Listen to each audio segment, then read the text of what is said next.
आज की C plus plus की इस क्लास में हम लोग ऊप्स के बेसिक कंसेप्ट्स को समझेंगे। तो चलिए शुरुआत करते हैं। सबसे पहले हम ये जानेंगे कि सी प्लस प्लस लैंग्वेज को बिजॉर्ने ने 1979 में बेल लैब में डेवलप किया था।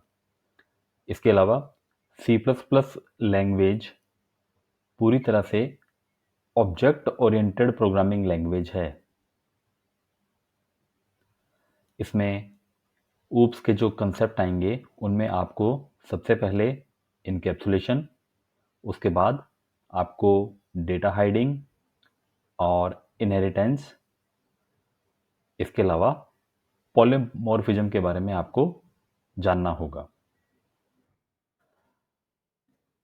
सी प्लस प्लस में इसके अलावा भी कई सारे महत्वपूर्ण तथ्य हैं, जैसे कि सबसे पहले हम बात करेंगे क्लास के बारे में।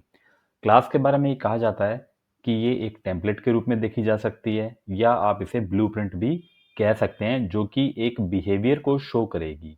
इसके अलावा जब आप क्लास के ऊपर काम करते हैं तो उसके लिए आपको एक की के रूप में ऑब्जेक्ट मिलता है। ऑब्जेक्ट, इसकी अलग अलग अवस्थाएं होती हैं। इसके अलावा ऑब्जेक्ट को एक इंस्टेंस या उसकी कॉपी के रूप में भी देखा जा सकता है। आप ये भी कह सकते हैं कि ऑब्जेक्ट एक वेरिएबल होता है जिसका डेटा टाइप क्लास ही होता है। ऑब्जेक्ट सी प्लस प्लस में एक महत्वपूर्ण रोल अदा करता है। इसके अलावा जब भी हम सी प्लस प्लस पे कुछ काम करेंगे तो उसके लिए हमें कुछ मेथड्स की ज़रूरत पड़ेगी। आप ये कह सकते हैं कि सी प्लस प्लस में जो क्लास बनती है उसमें एक साथ कई मेथड्स के ऊपर काम किया जा सकता है, और इन मेथड्स के अंदर आपको अलग अलग लॉजिक लिखने होते हैं, प्रोसेसिंग लिखनी होती है, आपको कुछ एक्शन लेने होते हैं जो कि मेथड के कॉल करने पे लिए जाते हैं। ऊप्स यानी ऑब्जेक्ट ओरिएंटेड प्रोग्रामिंग लैंग्वेज, इसके बारे में ये कहा जाता है कि ये एक प्रोग्रामिंग का एक ऐसा मॉडल है जो कि ऑब्जेक्ट के इर्द गिर्द ही घूमता है, और ऑब्जेक्ट कभी भी अपने आप से कोई एक्शन नहीं लेता है, ये आपको खुद स्पेसिफाई करना पड़ता है। अगर आप ऊप्स की हिस्ट्री में जाएंगे, यानी सी प्लस प्लस को इतिहास के रूप में देखेंगे, तो हमें ये पता लगता है कि ये पहले एक प्रोसीजर के रूप में काम करती है, जैसे कि इनपुट को लेना, उसके ऊपर प्रोसेसिंग करना, और फाइनली आउटपुट देना। हम ये जानते हैं कि आईपीओ एक मॉडल होता है, इनपुट, प्रोसेस, आउटपुट, जो कि ऊप्स के ऊपर बेहतरी से काम करता है। आइए सबसे पहले अब हम इनकैप्सुलेशन को देखते हैं। यहाँ पे जो इनकैप्सुलेशन का मतलब रहेगा, इसे आप डेटा की रैपिंग के रूप में भी देख सकते हैं। डेटा की रैपिंग का मतलब रहेगा कि जो वेरिएबल्स आप यूज़ करते हैं, इसके साथ साथ जो वेरिएबल के अंदर सूचनाएं हैं उनके ऊपर कोई मेथड काम करेगा, उनके ऊपर आपको कुछ एक्शन लेना होगा, डेटा के ऊपर एक्शन लेना, और फाइनली इन सबको आप इकट्ठा कर देंगे एक यूनिट बना करके। तो इसे इनकैप्सुलेशन कहा जाता है। यानी इनकैप्सुलेशन डेटा को और मेथड्स को एक यूनिट के रूप में दिखाना इनकैप्सुलेशन कहलाता है। अगर आप आगे बात करें तो इनकैप्सुलेशन में जो वेरिएबल होते हैं जो क्लास के अंदर यूज किए जाते हैं, दे विल बी हिडन। ये सबसे इंपॉर्टेंट चीज है कि इनकैप्सुलेशन को हिडन एंटिटी के रूप में देखा जाता है। हिडन का मतलब रहेगा कि एक क्लास जहां पे आपने डेटा बनाया, मेथड बनाए, ये सब दूसरी क्लासेस से हिडन रहेंगे। यानी एक क्लास का डेटा दूसरी क्लास में कभी भी नहीं देखा जा सकता, कभी भी उसे एक्सेस नहीं किया जा सकता।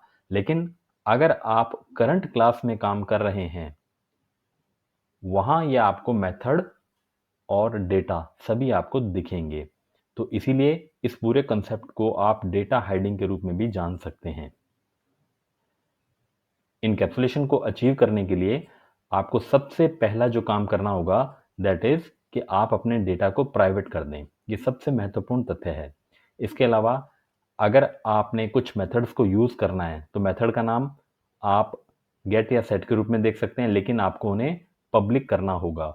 पब्लिक करने का मतलब यहाँ पे रहेगा कि ये इंफॉर्मेशन ऑब्जेक्ट के पास एक्सेसिबल रहेगी। इनकैप्सुलेशन के बाद अब बारी आती है एब्स्ट्रैक्शन की। तो ऊप के अंदर एब्स्ट्रैक्शन बेसिकली की कंसेप्ट के रूप में जाना जाता है। इसका मुख्य उद्देश्य होता है कि जो प्रोग्राम के अंदर, कोड के अंदर कॉम्प्लेक्सिटी है, उसे हाइड कर दिया जाए। यानी कि यूजर के सामने अननेसेसरी डिटेल्स को सामने नहीं आने देना।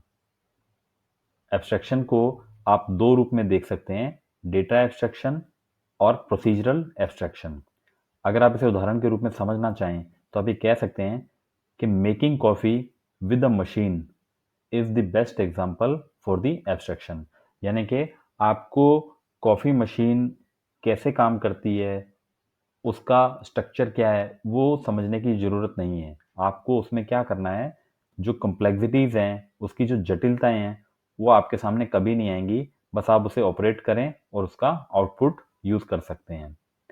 एब्स्ट्रैक्शन के लिए यूज़र को एक इनेबल किया जाता है जिसमें ज़्यादा से ज़्यादा कॉम्प्लेक्स लॉजिक को सबसे ऊपर रखा जाता है और उसके बाद सीधे ही आउटपुट को कंसिडर किया जा सकता है। यानी एब्स्ट्रैक्शन का तात्पर्य ये रहेगा कि कोड की जितनी भी मुश्किल चीज़ें हैं वो यूज़र के सामने नहीं आए, फाइनली एक आउटपुट के रूप में आप उसे रिजल्ट दे सकते हैं।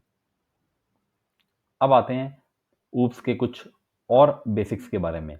जैसे कि अभी हमने एब्स्ट्रैक्शन के बारे में देखा, तो एब्स्ट्रैक्शन को आप यहाँ कह सकते हैं कि पिकिंग आउट सिमिलर कैरेक्टरिस्टिक्स, यानी आप उसकी समान कैरेक्टरिस्टिक्स को पिक कर सकते हैं। इसके अलावा अगर आप बात करें क्लास की, तो सी प्लस प्लस में क्लास का जो कार्य रहता है वो पूरा का पूरा ऑब्जेक्ट में कैटेगराइज किया जाता है, उसकी कॉमन ट्रेट्स को इकट्ठा किया जाता है और फिर ऑब्जेक्ट का यूज़ किया जाता है। इसी के साथ में इनकैप्सुलेशन को भी जोड़ा जा सकता है। ये हमने देखा कि डेटा को रैप करना है आपको, ये पूरा का पूरा जो डेटा रैप होगा वो एक ही यूनिट के अंदर आ जाएगा और फिर आप इसे बाइंडिंग के रूप में भी समझ सकते हैं। ऊप्स का एक और इम्पॉर्टेंट फीचर आता है इनहेरिटेंस। इनहेरिटेंस को आप समझ सकते हैं कि एक क्लास की जो एबिलिटी होती है वो दूसरी क्लास के अंदर एक्सेसिबल हो जाती है। तो आप इसे कह सकते हैं कि एक ड्राइव फीचर होगा जो कि क्लास को रिपीट करता है। इसके अलावा ऊप्स के एक और महत्वपूर्ण फीचर के बारे में हम जानते हैं, इंटरफेस। यहाँ पे जितनी भी लैंग्वेजेस हैं, जितने भी कोड्स होंगे, उन सब को एक एप्लीकेशन में लेके आना और वो सभी एप्लीकेशन आपस में एक दूसरे से कम्युनिकेट कर सकें, इसके लिए इंटरफेस को यूज़ किया जाता है। ऑब्जेक्ट को हम पहले ही समझ चुके हैं कि ऑब्जेक्ट बेसिकली क्लास की एक की के लिए काम करता है। आप इसे कह सकते हैं कि एक एंटिटी है जो कि सेल्फ कंटेन्ड है, यानी आपको खुद ही बता देगी कि इसने किस ग्रुप से रिलेटेड काम करना है। इसमें डेटा के साथ साथ प्रोसीजर को भी शामिल किया जाता है। इसके अलावा पॉलीमॉर्फिज्म को हम समझ सकते हैं। बेसिकली ग्रीक लैंग्वेज में पॉलीमॉर्फिज्म का मतलब होता है मैनी फॉर्म्स, यानी एक ऐसा ऑब्जेक्ट जिसकी अलग अलग अवस्थाएं होती हैं। इसको प्रोसेस किया जा सकता है ऑब्जेक्ट के साथ में और क्लास के अकॉर्डिंगली ये एक यूनिक बिहेव करेगा, यानी कि जैसे ही आप इसे कॉल करेंगे तो ये अपनी आप को यूनिकनेस से शो करेगा। इसके अलावा आप बात कर सकते हैं प्रोसीजर की। बेसिकली प्रोसीजर या फंक्शन किसी भी एक स्पेसिफिक टास्क को परफॉर्म करने के लिए किया जाता है। और अंतिम हम देखते हैं मैसेज पासिंग। मैसेज पासिंग का मतलब होता है कि यहाँ पे आप एक कम्युनिकेशन कर सकते हैं। पैरेलल प्रोग्रामिंग में एक क्लास से दूसरी क्लास में इंफॉर्मेशन को शेयर करना, जो कि ऊप्स के इंपॉर्टेंट पार्ट में आता है, इसे आप मैसेज पासिंग के रूप में देख सकते हैं। अब हम बात करेंगे ऊप्स की एप्लीकेशंस पर। एप्लीकेशन ऑफ ऊप्स का मतलब रहेगा कि जितनी भी प्रोग्रामिंग लैंग्वेजेज हैं जो कि ऊप्स के अंडर में आती हैं, जैसे कि सी प्लस प्लस, जावा, एफिल, एडा और भी बहुत सारी हैं। फाइनली इन सभी प्रोग्रामिंग लैंग्वेजेस का यूज़ कहाँ किया जा सकता है, तो इसे एप्लीकेशंस के रूप में जाना जाता है। तो इनमें सबसे पहला नंबर आप कह सकते हैं कि क्लाइंट और सर्वर सिस्टम जो बनते हैं उसमें भी इनका यूज़ किया जाता है। क्लाइंट सर्वर सिस्टम का मतलब रहता है कि आपको एक मशीन को सर्वर बनाना है जो कि रिस्पॉन्ड करेंगी जब उसके पास में रिक्वेस्ट आएंगी। रिक्वेस्ट करने का काम क्लाइंट सिस्टम करते हैं। इसके अलावा ऑब्जेक्ट ओरिएंटेड प्रोग्रामिंग, जो कि ऊप्स का ही मेन संदर्भ देख सकते हैं आप। इसमें बहुत सारे ऐसे काम किए जाते हैं जिनमें आपको एट्रीब्यूट्स, मेथड और ऑब्जेक्ट डेटाबेस को समझना होगा। एट्रीब्यूट्स का मतलब रहेगा कि आप यहाँ पर किसी भी कंसेप्ट को डिफाइन करने के लिए उसकी बहुत सारी प्रॉपर्टी, उसकी स्ट्रक्चर, उसके नंबर्स और उसकी कॉम्प्लेक्स ऑब्जेक्ट को शो करा सकते हैं। इसके अलावा मेथड बताने पड़ेंगे। मेथड के अंदर आपको ऑब्जेक्ट का बिहेवियर और उसके फंक्शन या उसके प्रोसीजर पे आपको बात करनी होगी। ऑब्जेक्ट ओरिएंटेड डेटाबेस की अगर हम बात करें, तो जैसा कि हम जानते हैं कि जो सूचनाएं या जो इंफॉर्मेशन हम लोग सेव करते हैं वो एक डेटाबेस में सेव होती हैं। लेकिन अगर ये डेटाबेस ऑब्जेक्ट से रिलेटेड है तो इसका मतलब होगा कि वो ऑब्जेक्ट किसी क्लास से इंस्पायर हुआ है। तो आपकी जो इंफॉर्मेशन होगी फाइनली वो एक क्लास के अंदर वेरिएबल्स में स्टोर होगी, जो कि फाइन उसके बाद रिकॉर्ड के रूप में डेटाबेस में आ जाएगी। यानी आप ये कह सकते हैं कि जो डेटाबेसेस होंगी ये अपने आप को मेंटेन करने का प्रयास करती हैं, जबकि इनके साथ आप कोई भी कॉरस्पॉन्ड करते हैं। ये कॉरस्पॉन्ड आपको रियल वर्ल्ड और डेटाबेस के अलग-अलग ऑब्जेक्ट से देखने को मिलेगा और यहाँ पे आपको इसकी आइडेंटिटी भी बतानी पड़ेगी। इसके अलावा आप ये कह सकते हैं कि ऊप्स की जो एप्लीकेशन है, उनमें रियल टाइम सिस्टम को डिज़ाइन करने का, मॉडलिंग और सिमुलेशन के सिस्टम को डिज़ाइन करने का, हाइपर टेक्स्ट, हाइपर मीडिया, इनसे संबंधित कार्य है और सबसे महत्वपूर्ण ऑफिस ऑटोमेशन सिस्टम भी डिज़ाइन किए जाते हैं। ये सभी वो एरियाज़ हैं जहाँ पे ऊप्स लैंग्वेजेस को यूज़ किया जाता है, सिस्टम बनाए जाते हैं, कोड किए जाते हैं और उनको इम्प्लीमेंट किया जाता है और फाइनली वहाँ पे इंस्टॉलेशन चलती है। यानी कि बहुत सारे क्षेत्र ऐसे हैं जहाँ पे ऊप लैंग्वेजेस अपना काम करती हैं। अगर आप ऑफिस ऑटोमेशन को अच्छे से समझना चाह रहे हैं तो आप यहाँ पे कुछ उदाहरण देख सकते हैं। जैसे कि ऑफिस के अंदर ज़्यादातर काम ईमेल का होता है, वर्ड प्रोसेसिंग का होगा या डेस्कटॉप पब्लिशिंग का भी हो सकता है। डेस्कटॉप पब्लिशिंग आप ये कह सकते हैं जिसमें डिज़ाइनिंग का काम होता है, यानी ब्रोशर्स बनाना, पैम्पलेट बनाना इत्यादि। मैगज़ीन्स के ऊपर भी काम किया जाता है। तो जितना भी ये काम होता है वो डीटीपी के अंडर में आता है।